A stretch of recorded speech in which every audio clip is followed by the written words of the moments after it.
Aqui estamos para mais uma aula do nosso curso de Teologia do Progresso Espiritual.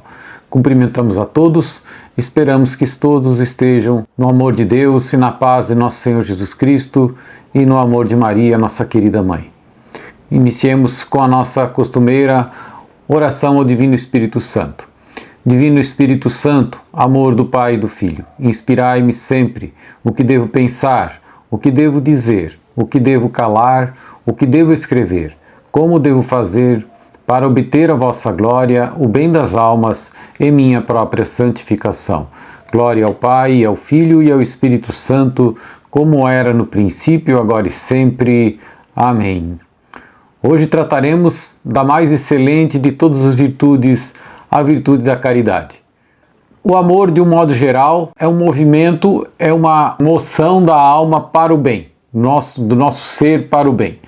E quando esse bem é um bem sobrenatural, então esse amor é conhecido como amor cristão, ou se chamará caridade. Então, caridade, para diferenciar do amor humano, é o amor cristão, o amor sobrenatural. A caridade é a virtude teologal que nos faz amar a Deus sobre todas as coisas por Ele mesmo e ao próximo por amor a Deus. Então ela tem sempre a conexão primeira com o amor a Deus por Ele próprio e também ao próximo por amor ao mesmo Deus. Então toda a caridade, como já deu para deduzir, é amor, mas nem todo amor é caridade. A caridade é o amor cristão, é o amor sobrenatural. Vai dizer Santo Tomás que a caridade não significa somente amar a Deus, mas também ela implica uma certa amizade com Deus, que acrescenta a reciprocidade. A amizade sempre vai constituir numa reciprocidade. O amor a Deus, como preceito, é o primeiro mandamento do Decálogo, é o nosso primeiro mandamento que foi confirmado por Jesus, que está lá reproduzidos também no Evangelho de São Lucas, no capítulo 10. Amarás o Senhor teu Deus de todo o teu coração, de toda a tua alma, de todas as tuas forças e de todo o teu pensamento. Portanto, já com essa redação desse mandamento, já vemos que o amor de Deus não tem limites. São Bernardo tem uma célebre frase que ele vai dizer: a medida de amar a Deus é amá-lo sem medida. Então, pelo próprio amor a Deus, a gente vê que seguirmos rigorosamente o mandamento, temos a aparência de que Deus, para amá-lo com todo o coração, com todas as forças, ninguém consegue fazer isso exatamente. Então, poderíamos pensar que estamos infringindo o primeiro mandamento a todo instante. No entanto, os teólogos vão dizer que não, que na verdade quando eu estou já na intenção de querer amar e de progredir na santidade, eu já estou amando a Deus pelo menos minimamente. Ou seja, se eu já estou em estado de graça, já procurei tirar o pecado mortal da minha vida, já tenho um grau mínimo de amor, de caridade. E esse grau mínimo de caridade já é suficiente para me fazer alcançar a salvação. Já não é mais considerado uma infração ao primeiro mandamento do Decálogo. Agora, obviamente, esse mandamento, amar com todas as forças, com todo o pensamento, com toda a alma, nos obriga a buscar sem cessar a amar cada vez mais, ou seja, a buscar a perfeição. Então essa caridade, a perfeição na caridade, ela é exigida sim como um fim, de tal forma que se eu não tenho desejo de amar mais, de progredir, eu estou sim, pelo menos venialmente, estou pecando. Há que se ter o desejo de progredir sempre, de desejar a Deus, de amar mais. Mas aquele que tem um forte desejo de Deus, aspira à perfeição, ele não se contenta com os primeiros graus de amor. Ele quer ir além. E que ele se esforça para amar a Deus não somente então com toda a alma, mas também com todas as forças, todo o entendimento. Então ele quer realmente cumprir plenamente o primeiro mandamento da lei de Deus, com todas as forças. Então ele tem esse desejo forte e não se contenta com os primeiros graus de amor, que é simplesmente deixar de cometer os pecados graves. Seguir o decálogo na sua rigidez, sem ir lá nos seus detalhes, nas coisas menores da nossa vida que devem ser purificadas. São Bernardo vai trazer uma classificação dos graus de amor de Deus. Nós sempre temos 3 fases da vida espiritual, ele vai colocar isso em termos do amor de Deus. e ele coloca 4, só que o primeiro não é nem amor, é na verdade o egoísmo puro. Então ele diz que o primeiro grau, o homem ama a si próprio, porque é carnal, porque é incapaz de amar outra coisa que não a si mesmo. Então todas as coisas de alguém que não está convertido, que não tem Deus no coração, que não possui caridade, se centralizam nela mesma. Tudo ela faz para o seu próprio prazer, o seu próprio gosto, a sua própria vantagem, etc. Tudo é direcionado para si próprio. Mesmo que case, mesmo que tenha filhos, é para uma satisfação pessoal, para um progresso pessoal. A profissão para o progresso pessoal. Até amar as outras pessoas é para satisfazer-se porque precisa delas para ser feliz. Então está tudo direcionado para si mesmo. O segundo grau, vai dizer São Bernardo, é quando já há uma conversão, que a pessoa já reconhece que precisa de Deus, reconhece a sua insuficiência, sabe que precisa de Deus, então começa a amá-lo como um auxílio necessário para si. Então, nesse grau, a pessoa ama a Deus, mas não por Deus mesmo. Ele ama porque ele entende que Deus é bom para si. Então há muito ainda egoísmo nisso, né? Muito interesse pessoal. E é muito comum, talvez a maioria das pessoas fique nesse estágio de sempre ver a Deus ou amar a Deus como algo necessário para si. Né? Então, por interesse pessoal. Então, aos poucos, vai-se para esse terceiro grau. À medida que a pessoa deseja, cultiva, sempre como vimos no tripé, a oração, a meditação, a penitência, a vida sacramental, ele vai saindo desse Deus como auxílio necessário para ter alguma vantagem pessoal disso, um amor interesseiro, para amar a Deus por ele mesmo, porque simplesmente ele é bom. Ele é bom e por isso devo amá-lo independente das vantagens ou desvantagens que ele possa trazer para mim, embora não tenha nenhuma desvantagem.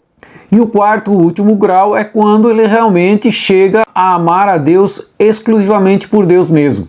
Ele não pensa mais em momento algum em si próprio, nem em qualquer benefício que possa advir desse amor a Deus. Esse grau, que é o grau máximo, poucos na Terra alcançam, são somente os santos que conseguem se desconectar absolutamente de si mesmo. Então assim o nosso amor vai se transformando, né? De um amor interesseiro que quer ter os benefícios de Deus para si, para um amor puro. E esse amor puro consiste em amar a Deus porque Ele é bom e porque queremos bem a Deus. O amor interessado é amar a Deus porque Ele é bom para nós e nos quer bem. Amor interessado, Deus é bom para mim e me quer bem, então eu o amo. O amor puro não, eu amo a Deus porque Ele é bom em si mesmo e porque eu quero bem a Deus, eu quero ver sua glória, eu quero que Ele seja glorificado, não interessando se Ele seja bom para mim ou não. É claro que existem as promessas, eu sei disso, mas não estou atento a essas promessas. Então, a caridade em si, por conseguinte, é a mais excelente e a mais santificante das virtudes. É ela a essência da perfeição, como nós já vimos quando falamos sobre a santidade, tivemos 3 videoaulas falando sobre a santidade, falamos da perfeição da caridade, que é a própria santidade, que tudo deve rumar para ela. A caridade faz com que todas as nossas ações, tudo se ordene para Deus, e que Ele seja realmente amado sobre todas as coisas, com todo entendimento, com toda a alma, com todas as forças, conforme preceitua lá o primeiro mandamento. Sobre a excelência da caridade, nós temos o hino da caridade que foi escrito por São Paulo aos Coríntios. Ele vai dizer no capítulo 13, versículos 1 a 8: ainda que eu falasse a língua dos homens e as dos anjos, se eu não tivesse caridade, seria como um bronze que soa, ou como um símbolo que tine. Ainda que eu tivesse o dom da profecia, o conhecimento de todos os mistérios e de toda a ciência, ainda que tivesse toda a fé, a ponto de transportar as montanhas, se eu não tivesse caridade, eu nada seria. Ainda que eu distribuísse todos os meus bens aos famintos, ainda que entregasse o meu corpo às chamas, se não tivesse a caridade, isso nada me adiantaria.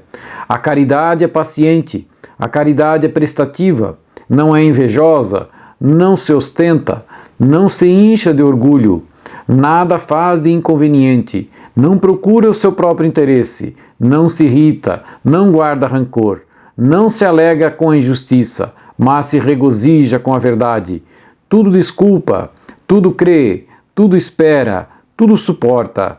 A caridade jamais passará. Então veja aqui como ele enaltece a caridade como realmente a mais excelente das virtudes, e que é o conjunto de todas as virtudes. Ela abarca todas as virtudes. Ela é paciente, ela é prestativa, não é invejosa, não se ostenta, não se incha de orgulho. É o conjunto de todas as virtudes.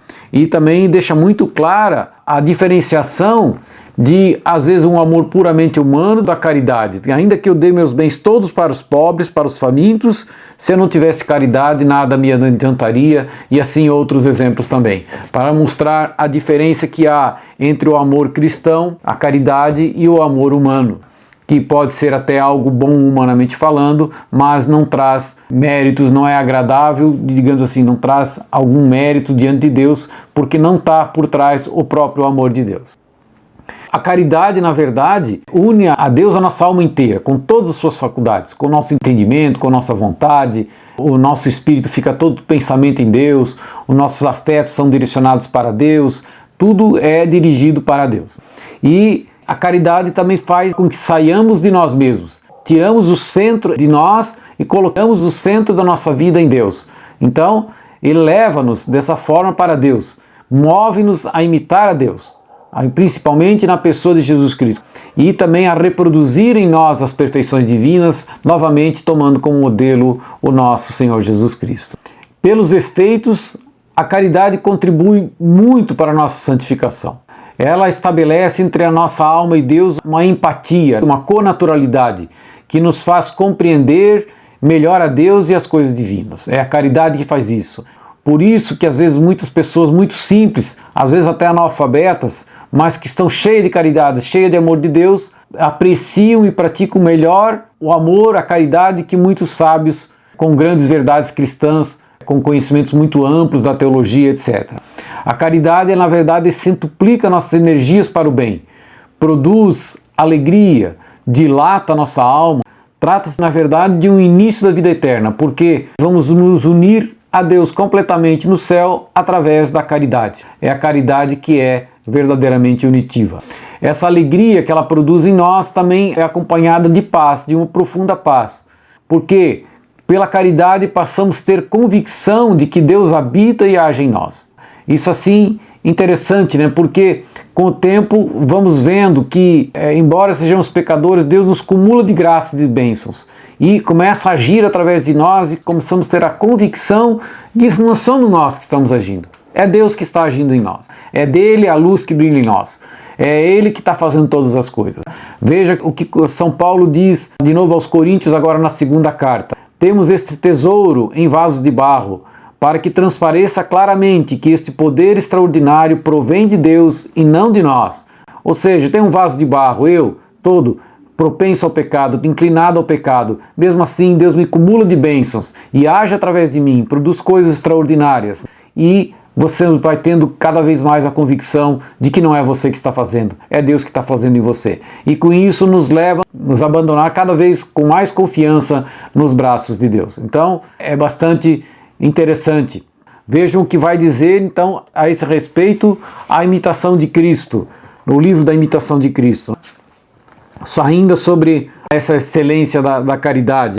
Não há no céu nem na terra coisa mais doce, mais forte, mais sublime, mais ampla, mais deliciosa, mais completa, nem melhor que o amor.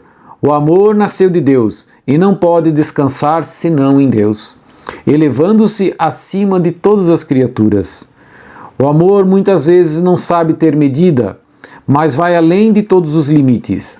Nada lhe pesa, nada lhe custa, empreende mais do que pode, não se desculpa com a impossibilidade, pois crê que tudo lhe é possível e permitido. O amor sempre está vigilante, até mesmo no sono não dorme. Nenhuma fadiga alcança, nenhuma angústia o aflige, nenhum terror o assusta, mas como outra ardente chama e cintilante labareda, sobe ao alto e vence todos os obstáculos. Só quem ama é que pode compreender a voz do amor.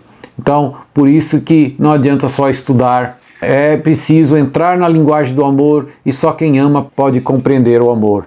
O livro da imitação de Cristo, quem quiser, é excelente livro de meditação, um dos melhores que existe. Muito interessante, muito recomendável. Bom, então vamos falar sobre essa prática desse amor progressivo no caminho de Deus. O princípio geral que deve pautar toda a prática do amor de Deus é que o amor é um dom de si mesmo, ou seja, uma doação de si, sempre. Por isso, o amor que dedicamos a Deus será tão mais perfeito quanto mais inteiramente nos entregarmos a Ele. Ou seja, se não há essa entrega, não há essa intenção de nos doar para Deus e por Deus, na verdade, não haverá nem sequer amor. Há simplesmente um egoísmo. E essa entrega deve ser sem reserva, sem retorno, de todo o coração e com todas as forças. E como na terra não podemos nos doar sem nos sacrificar, quanto mais praticarmos o espírito de sacrifício por amor a Deus, mais perfeito será o nosso amor. Já tenho falado diversas vezes que amor e sacrifício andam juntos. São duas faces da mesma moeda. A própria imitação de Cristo vai dizer em outra parte que a partir do momento que buscamos a nós mesmos, cessamos de amar. Quando direcionamos as coisas para nós, estamos buscando para nós, imediatamente estamos parando também de amar, de praticar a caridade. Então, o primeiro ato, quanto aos principiantes, nesse progresso para o amor de Deus, é justamente tentar evitar o pecado. Parece estranho, mas evitar o pecado é amar? Sim, é amar. Veja, se você ama muito o seu filho, a sua esposa, a sua mãe, etc., qualquer pessoa que pense numa pessoa que você ama muito, se você ofende essa pessoa, ela vai entender o seu amor? Ou a primeira coisa que ela quer que você faça é que pare de ofendê-la? Então, o primeiro ato de amor, se eu amo a pessoa, é parar de ofender essa pessoa. Largar o pecado, deixar o pecado para trás, é sim um ato de amor, embora isso nem sempre seja muito falado por aí. Então, os principiantes vão praticar esse amor penitente, de arrependimento do seu passado, de arrepender-se amargamente por ter ofendido a Deus, por ter roubado a sua glória. Veja, falamos em roubar a sua glória, porque fomos criados para a glória de Deus e nascidos com uma alma pura, embora com o pecado original, inclinados, tendentes ao pecado, mas Deus tem expectativa que eu o glorifique. E à medida que eu peco, eu roubo de Deus essa expectativa, eu tiro de Deus essa expectativa que um dia vai glorificar. Então, pecar é, no fundo, roubar a glória de Deus. E também os principiantes estão tentando praticar o amor de conformidade com a vontade divina. Como é que ele vai começar a fazer isso? Obedecendo em primeiro lugar aos mandamentos, aos 10 mandamentos, aos mandamentos da igreja, como já falamos em outras oportunidades. E também procurando buscar suportar com coragem as provações que Deus permite na nossa vida, resignando-se pelo menos, não no princípio se alegrando com elas ou gostando delas, mas pelo menos resignando, sim Senhor, eu aceito, seja feita a tua vontade. Isso já é um amor de conformidade com a vontade divina. Logo, na verdade, a partir do momento que nos entregamos e buscamos cada vez mais, vamos vendo que apesar de nosso pecado, Deus vai nos cumulando de bênçãos e de graças. Esse amor se torna cada vez um amor de gratidão. Temos cada vez mais vontade de agradecer, de glorificar a Deus por tudo que Ele nos dá. As almas que estão em progresso, as almas da via iluminativo, vão praticar já um amor que eles chamam de amor de complacência. É uma disposição habitual, corriqueira, de corresponder a Deus a todo instante, em qualquer momento, em qualquer circunstância. E regozijar-se nesse Deus. E isso nasce da fé, da meditação, da vida sacramental, da vida de sacrifício, como já vimos. Então acaba havendo já um desfrutar dos benefícios de Deus, sem às vezes muito querer, mas no início ainda é um desejo de sempre ter bênçãos cada vez mais profundas. E a pessoa começa a se regozijar com as graças e benefícios recebidos. E com isso cria essa disposição habitual de corresponder a Deus a todo momento. Chama-se amor de complacência. E depois isso migra para um amor de benevolência. Ou seja, é um desejo ardente de glorificar a Deus e fazer com que Ele seja glorificado e conhecido e amado pelas outras pessoas. Então, eu quero fazer algo por Deus. Quero ser bom para com Deus, não só Ele que seja bom para comigo. E ainda também vai a fundo no amor de conformidade, que se torna cada vez mais eficaz para aprofundar esse reino de Deus na alma e fazer cumprir a sua vontade. Chama-se, nesse caso, o santo abandono, que produz na alma uma paz profunda, já não ter mais nenhum interesse pessoal, só o interesse de Deus, abandonar-se em suas mãos. E esse amor de conformidade leva a chama-se de santa amizade com Deus. A santa amizade que é, na verdade, uma reciprocidade, é um dom mútuo. Deus se doa inteiramente a mim e eu me dou inteiramente a Deus. Um dom mútuo, e é isso que a caridade propriamente produz em nós. que eu me entregue completamente a Deus em suas mãos, e com isso Deus também se entrega completamente a nós, né? Se doa completamente a nós de uma maneira total. Na verdade, é Ele que nos ama primeiro e nós que correspondemos nos entregamos totalmente a Ele depois. Falando agora sobre a caridade fraterna, a caridade para com os irmãos. Ela também é uma virtude teologal. Não se desconecta do amor para com Deus. É a Deus mesmo que a gente ama no próximo. Ou de outra maneira, amamos o próximo por Deus. Se amássemos o próximo somente por Ele mesmo, pelo serviço que nos pode prestar o próximo, isso não seria caridade. Se eu amo só a Deus porque acho que é recompensador para mim, ou quero só fazer uma caridade, mas não vou falar de Deus porque isso aí estou querendo interferir na fé do próximo, ora, isso não é caridade.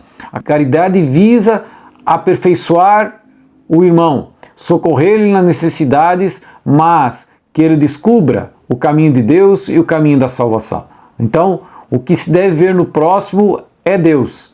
É Ele que estou acudindo quando faço caridade. É Deus que estou amando quando estou amando o próximo.